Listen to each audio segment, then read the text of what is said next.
पता है जब भवेश अग्रवाल और अंकित भाटी ने ओला कैब्स को स्टार्ट किया था तो इन्हें कितनी बार खुद गाड़ियां चला के लोगों को छोड़ना पड़ता था। ये इसलिए हुआ क्योंकि उस टाइम पे हर जगह पे ड्राइवर्स मौजूद ही नहीं थे और आज ओला कैब्स लगभग 45 लाख किलोमीटर की एवरेज डिस्टेंस कवर करता है, जो कि मून और अर्थ के बीच के डिस्टेंस के 10 गुना के बराबर है। तो आज हम जानेंगे the success of Ola cabs. 2008 में भवेश अग्रवाल ने IIT बॉम्बे से अपनी ग्रेजुएशन कंप्लीट की। फिर उनकी जॉब माइक्रोसॉफ्ट इंडिया में अच्छे पैकेज के साथ लगी। वहां पे 2 साल काम करने के बाद 2010 में उन्हें ओला कैब्स का आइडिया तब आया जब वो टैक्सी लेके बेंगलोर से बांडीपुर जा रहे थे, लेकिन बीच रास्ते में हुआ कुछ यूं कि टैक्सी ड्राइवर ने गाड़ी रोकी और ज्यादा पैसे की मांग की। ऐसा नहीं था कि भवेश के पास उस वक्त पैसे नहीं थे, लेकिन वो क्यों दे? तय किए हुए भाड़े से ज्यादा पैसे देना उन्हें कुछ ठीक नहीं लगा और जब भवेश ने उस ड्राइवर को और पैसे देने से मना किया तो वो उन्हें बीच रास्ते में ही छोड़ के चला गया। और गाइज ये इंसिडेंट उनके लिए काफी बुरा था क्योंकि उस दौरान उन्होंने सोचा कि आज जो उनके साथ हुआ है वो ना जाने कितने और लोगों के साथ होता होगा, लेकिन उन्होंने अपने इस बुरे इंसिडेंट को इग्नोर नहीं किया। और दोस्तों तब आइडिया आया ओला कैब्स का। देखा जाए तो ये एक रोज होने वाली प्रॉब्लम का छोटा सा सॉल्यूशन था, लेकिन किसे पता था कि एक छोटा सा सॉल्यूशन, एक छोटा सा आइडिया कल को करोड़ों की कंपनी में बदल जाएगी। फिर इस कॉन्सेप्ट में काम करने के लिए भवेश ने अपने खास दोस्त अंकित भाटी को भी मना लिया। उन्होंने फिर दिन रात मेहनत करना शुरू कर दिया, लेकिन एक प्रॉब्लम हो गई। हर इंडियन फैमिली की तरह ही इन दोनों के पेरेंट्स को इनका जॉब छोड़ के किसी अनजान चीज पे काम करना ठीक नहीं लगा। उनका सिर्फ ये कहना था कि जॉब करते हुए उन्हें ज्यादा समय नहीं हुआ तो शायद और एक्सपीरियंस लेना बेहतर रहेगा।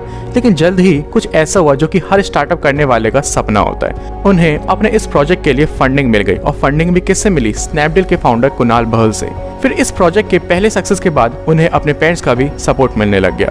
पहले ओला के सभी ड्राइवर्स राइड की बुकिंग कॉल के जरिए लिया करते थे क्योंकि लोगों को उस वक्त टेक्नोलॉजी का उतना पता नहीं था, लेकिन भवेश जो कि टेक्नोलॉजी पे बहुत फोकस थे, उन्हें ये पता लग गया कि सिर्फ एक कॉल करके ड्राइवर को बुलाने में भी टाइम लगता है, तो बस मुझे इस टाइम को कम करना है। और तब उन्होंने अपना ऑफिशियल एप्लीकेशन लॉन्च किया।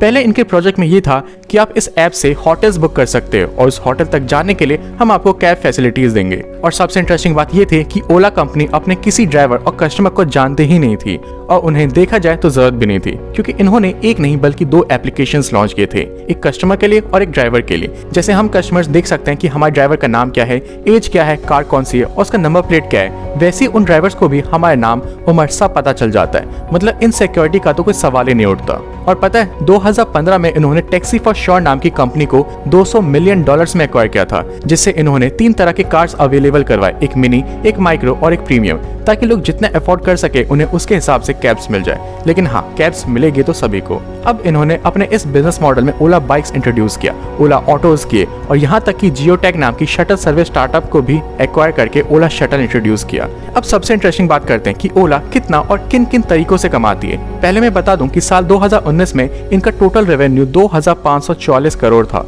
लेकिन कोविड के वजह से ये 2020 में एक लॉस मेकिंग कंपनी बन के रह गई। और देखा जाए तो ये हर साल 30% के ग्रोथ रेट से बढ़ रहे हैं। ओला कंपनी का पहला सोर्स ऑफ रेवेन्यू है कमीशन बेसिस। इसमें वो हर एक कंप्लीट राइड से 15 से 20% चार्ज करती है। और एक टाइम पे क्या था कि ये कैब सर्विस सिर्फ इंडिया तक सीमित थी, तो एक बार किसी रीजन की वजह से लंदन में उबर का लाइसेंस बैन हो गया और इसी मौके को देखते हुए ओला लंदन गई और वहां अकेले ही राज करने लग गई। दूसरा रेवेन्यू का सोर्स है इनका ओला सेलेक्ट। इसमें ये प्रीमियम मेंबरशिप देते हैं जिसमें कार्स में फ्री वाईफाई होते हैं और जब इवनिंग में अक्सर कैब्स के राइड के प्राइसेस बढ़ जाते हैं तो प्रीमियम मेंबरशिप्स वालों के लिए छूट दी जाती है। तीसरा है इन कैब एडवर्टीजमेंट। आपने देखा होगा कि कार्स में कभी कभार मैगजीन्स रखे रहते हैं, वो दरअसल हमारे लिए रखे रहते हैं ताकि जब तक हम राइड में हो तो टाइम पास के लिए ये पढ़ लें, और ओला वाले उन कंपनी से इसके लिए पैसे लेते हैं। चौथा है ओला प्राइम प्ले। अगर आपको राइड करते वक्त कोई सोर्स ऑफ एंटरटेनमेंट चाहिए तो कस्टमर्स को टैबलेट एक्सेस करने दिया जाता है। और लास्ट है कार लीजिंग। ये सबसे मजेदार है। इसमें आप ओला कार्स को 2 से 3 दिन के लिए रेंट पे लेके कहीं ट्रिप पे जा सकते हैं। और अब ओला कंपनी अपनी इकोसिस्टम को बढ़ा रही है, जैसे ये ओला ग्रोसरीज लॉन्च करने वाले हैं, ओला वॉलेट जिसमें इनका सबसे बड़ा कंपटीशन फोन पे और गूगल पे है। अब ये इवन ओला रेस्टोरेंट्स लाएंगे, जिसमें ये पहले फेल भी हो चुके हैं जब इन्होंने डूबती हुई कंपनी फूड पैंडा को एक्वायर किया था। और दोस्तों ये पूरी दुनिया के हीरो अब बनने वाले हैं जब ये फाइनली 15 दिसंबर को ओला इलेक्ट्रिक स्कूटर लॉन्च करेंगे। तो गाइज ये थी अभी तक की ओला कैब्स की स्टोरी। वीडियो थोड़ी सी भी इंफॉर्मेटिव लगी तो चैनल को सब्सक्राइब करना ना भूलें। Thank you so much for watching.